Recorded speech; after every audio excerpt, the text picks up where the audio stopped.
Your life flashes before your eyes, and you start seeing connections between things.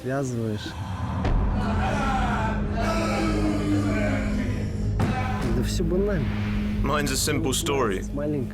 It started with a beer, that led to a joint, and then it got more serious. 33-year-old Yevgeny is heroin dependent. He's married with a child and has used drugs since he was 18.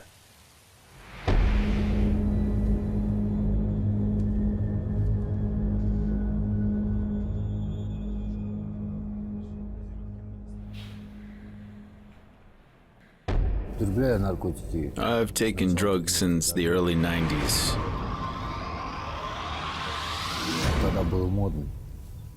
It was trendy then, and I was young and stupid. We thought it was something special, and I wanted to stand out from the crowd. Sergei is 37, with a wife and son.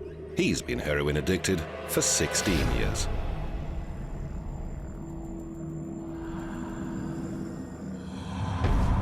When I was 19, I started taking OxyContin.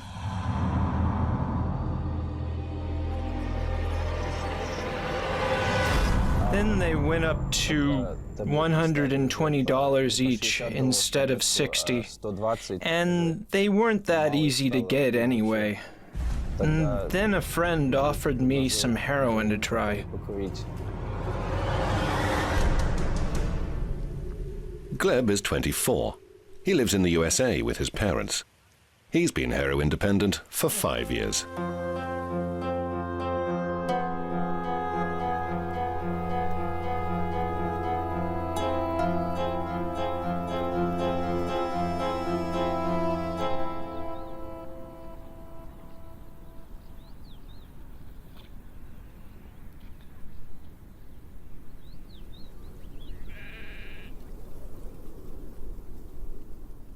The Central Asian state of Kyrgyzstan is a mountain country between the Tian Shan and Pamir ranges, with beautifully picturesque scenery of wide valleys and stunning lakes.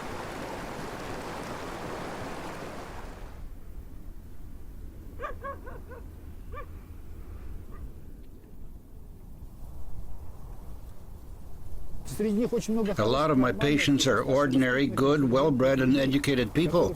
But because of different circumstances, they've found themselves in this position. Society, the government and the politicians generally have no idea who the drug addicts are or what it means to have one in the family.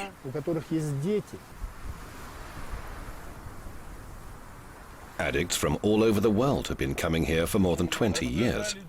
When they hit rock bottom, they seek help in Kyrgyzstan.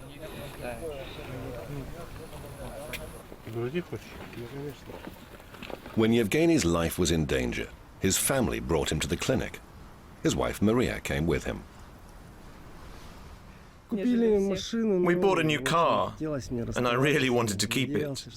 I hoped I'd be able to drive myself, but I just couldn't. That's what made me realize that I really needed help. The whole point is that he's come off his own free will. I didn't want to force him. It would be useless if it hadn't been his decision. I didn't want to come at first. He has to really want to do it. I didn't have enough willpower. Maria fell in love, had her dream wedding, and then the child she always wanted, with her man at her side. It was a shock to learn that her husband was a drug user. His sister was the first to realize he had a problem.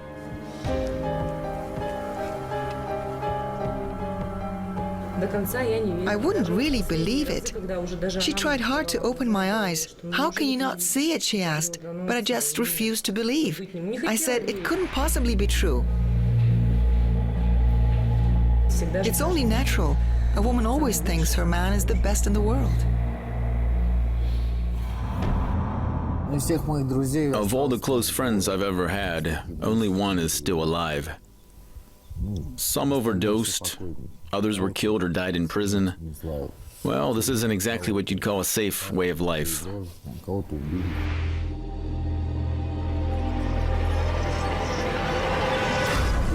It's been a long road. I should have come here way back in '93, but the truth is that I was sent to prison several times, and so it wasn't something I could do.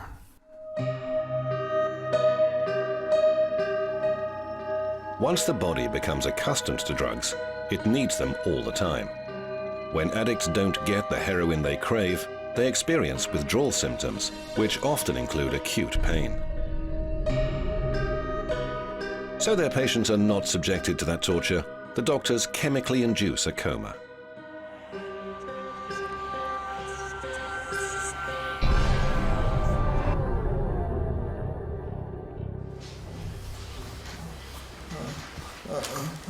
Who is this doctor? I am. His name's Ildar. He's 29, and at the moment he's going through his 4th blockade. He's been taking drugs for 5 years. From 2005, he occasionally used marijuana, and then heroin from 2007 to 2009. For the last 6 months, he's been on crystal meth. He alternates between drugs and has taken heroin about once a month in the last 6 months. Now he says he's ready for the pilgrimage.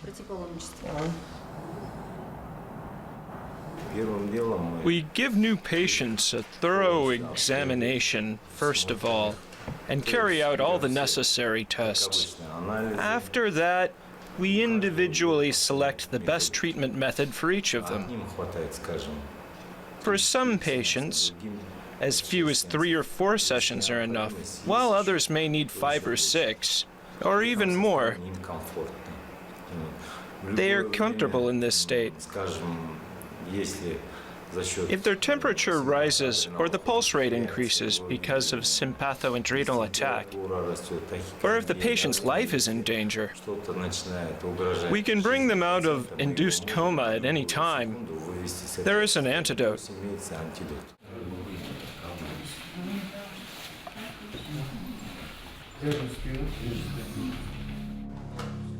Drug addicts don't only endanger themselves, but also the lives of their families and friends. Parents, spouses, and children always suffer as well. Relatives usually go with the patients to the clinic. They take the long road to recovery together. I think by now you all know that the treatment they go through is quite tough. And it's easier for the patients when it's a family member who looks after them. When a family first becomes aware of addiction, the first reactions are often confusion, panic, and anger. Doctors describe close relatives of drug users as codependent. Vladimir, what are you feeling now? What are you thinking about? My only thought is about how to get rid of it. What to do, right? What to do, yeah. How to help. Yes, what I can do to help haunts me. What can be done? What steps to take? The incredible sense of guilt is tearing us apart. It's haunting and depressing. How could it have happened? Why did it happen to my child? What did I overlook? What did I do wrong? That's what happens when a person's mind is consumed with thinking about someone else.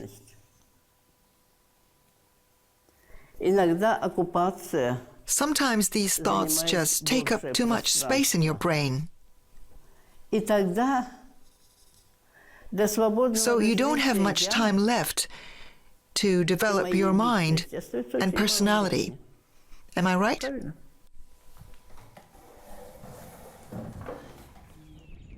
The treatment is intended to help not just the patients, but their families as well, to ease their guilt, pain, and fear.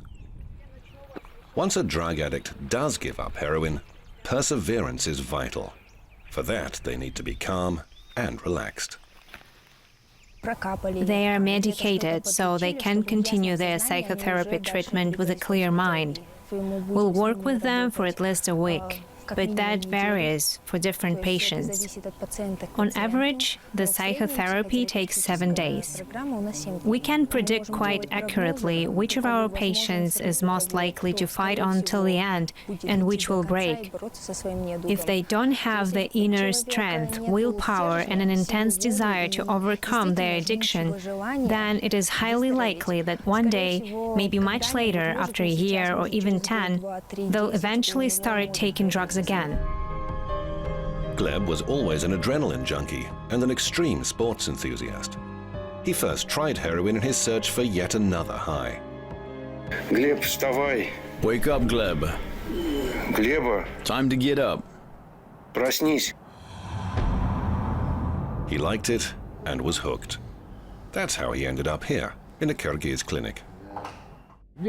What first interested me about him was the fact that he'd come from the USA. At that time, Gleb was the youngest of my patients. That made him the most difficult. He was 22 and wanted to see everything there is to see in the world. He's full of illusions, and it's impossible to persuade him of anything.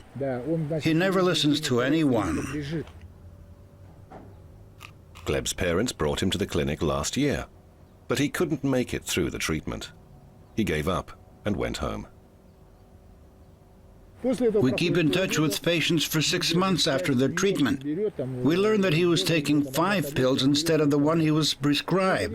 He knew what he was doing, but he's a thrill seeker, and he was desperate for adrenaline. The medicine overdose was far too much for him. He nearly died.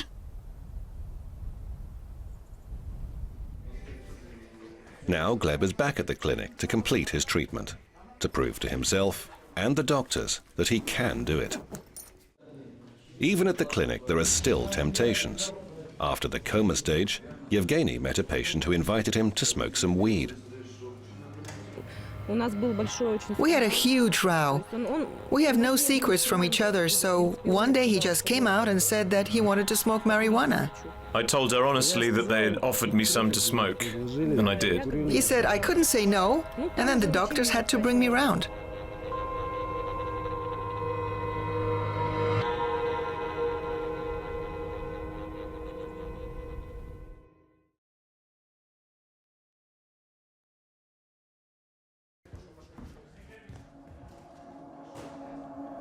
We use what's called the stress-energetic psychotherapy method, which first appeared in 1988. Any mental disorder is linked to the soul, especially if we're talking about drug or alcohol addiction. It's all rooted in our emotional experience.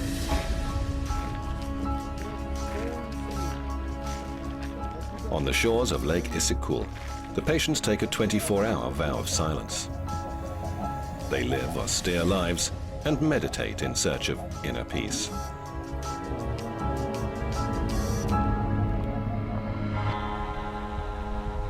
For this spiritual journey, everyone chooses their own ritual stone. They try to transfer all their fears, pain, and drug-filled past into their stones.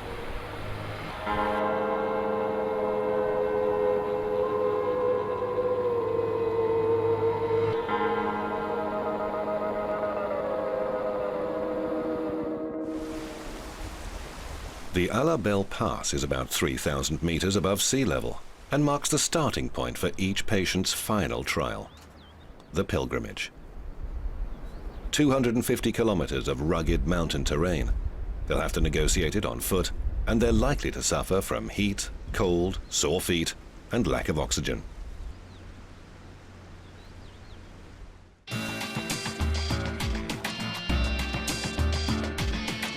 Gleb attempted the pilgrimage last year, but failed. The rough hike proved too much for him. After 50 kilometers, the young man could go no further. I hurt my back badly. Either way, you have to get out of here. Look around and make a decision. It's not that I didn't want to. I did show up after all. Show me where it hurts. Here. I jumped onto a snowboard from about 30 meters and missed. Now every step I take hurts. Gleb, our first stop is in 2.5 kilometers. But what's the point? I could go on, but what for? So you're not going? I could go on, but it's pointless. Well, at least you'd get that far. But I know that I won't get any further. You really want to give up? No, but I already know I won't make it. When it came to picking a stone, I chose a huge one. It must have been about 8 kilos, I think. I didn't know then that I'd have to carry it 250 kilometers. That's why it ended up so badly. I have problems with my back. I nearly broke my spine when I was 15. So on the first day, my back hurt like crazy. I even wanted to give up, but decided against it. I walked for 3 days, but as my stone was too heavy, I broke it into pieces to make it lighter and was disqualified. Now, though, I've come again to finish the whole 250 kilometers. Look, Gleb, a lot of people were against bringing you back to the clinic. Do you understand? They still don't really want you here. But we've decided to give you a second chance.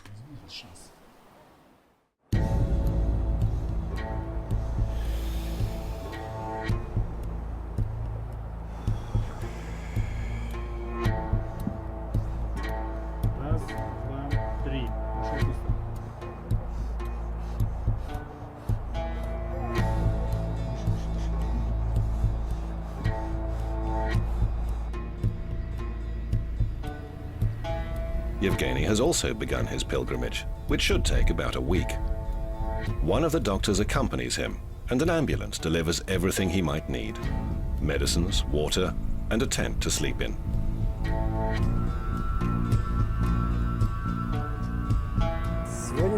This is the second day. I've got 4 or 5 to go. It all depends on how fast I can hike. To be honest, I thought it would be easier, especially the first day. I didn't think 60k a day would be too difficult. I did 20k, and then another 10, and that's when it got really hard. For the last 5 or 10 kilometers, I haven't been walking as much as crawling.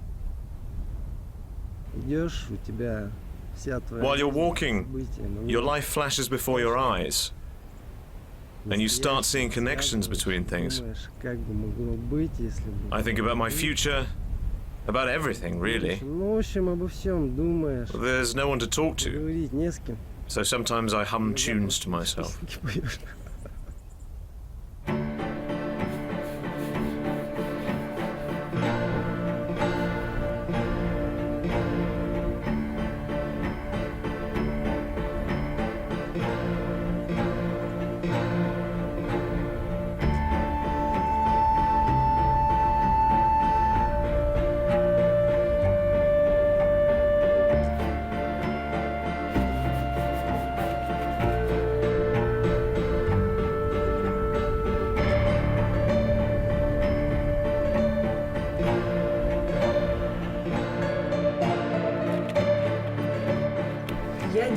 I'm preparing a surprise for my dear husband.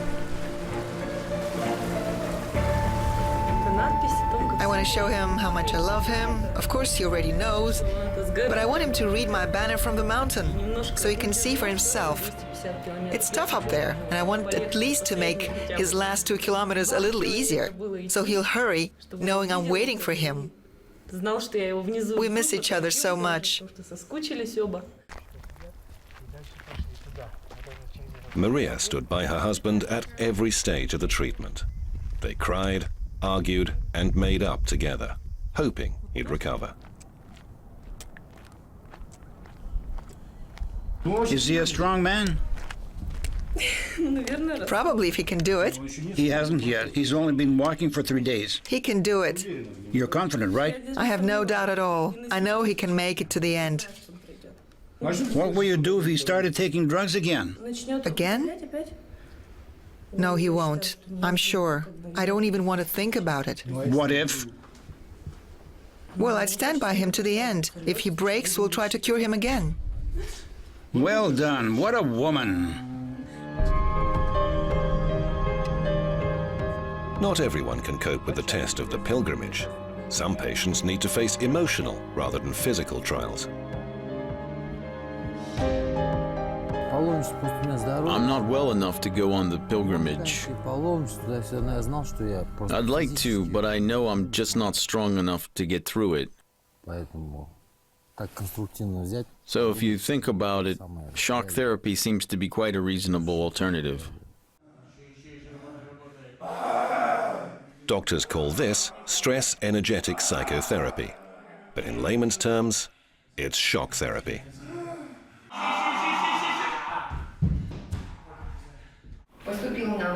He came to us with serious withdrawal symptoms and went through 6 blockades.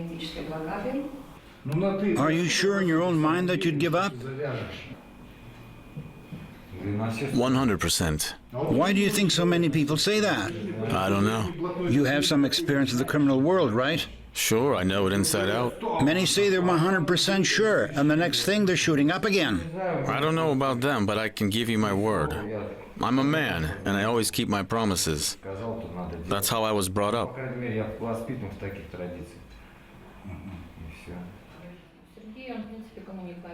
The doctors have decided that after his induced coma and therapy sessions, Sergei should now be given shock therapy.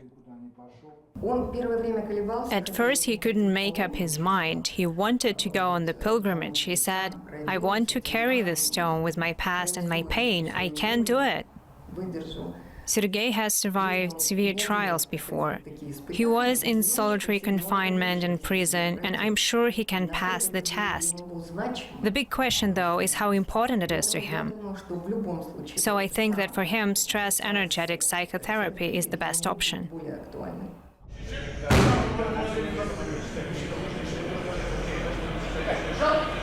The procedure takes half an hour. The doctors think of it as a psychological reboot. Bright lights, loud shouting, and aggressive clapping help clear and reprogram the patient's mind. The process induces a cathartic state.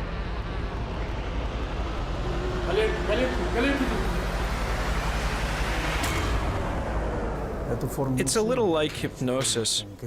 We repeat, "You're strong, you're powerful, you can do it." There's no need for drugs in your life anymore. And these subliminal thoughts become imprinted in their minds.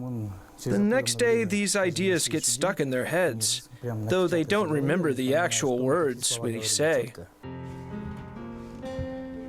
Gleb sets out on his pilgrimage again. This time he's chosen a smaller stone, which will be physically easier for him, but psychologically much harder. Loving parents and a good career are waiting for him at home, and he's promised to come back cured.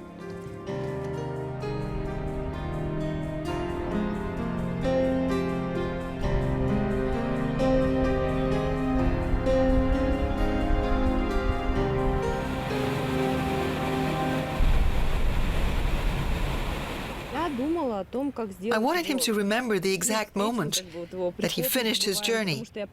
I wanted to make it special. I know it was quite a demanding experience for him, and I'm so proud of him for proving he was able to do it. A cleansing summer rain shower began just as Yevgeny completed his week-long pilgrimage. The treatment was over.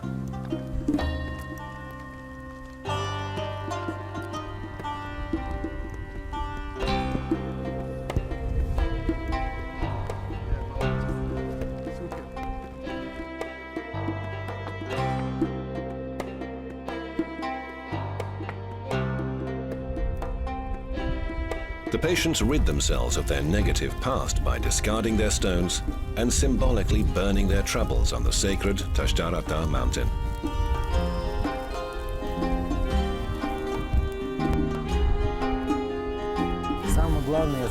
The most important thing is that I've saved my marriage. All this is thanks to my wife, who's waited 16 years for me.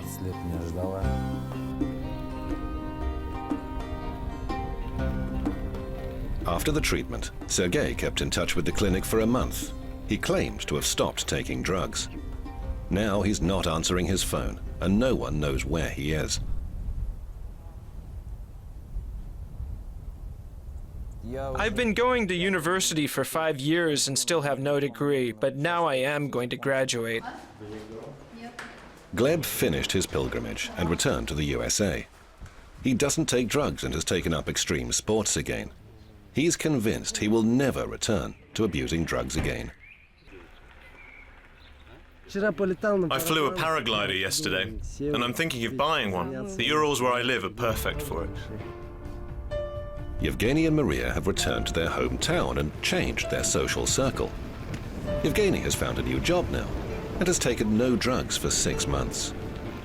He wants to give up smoking and hopes for a second child.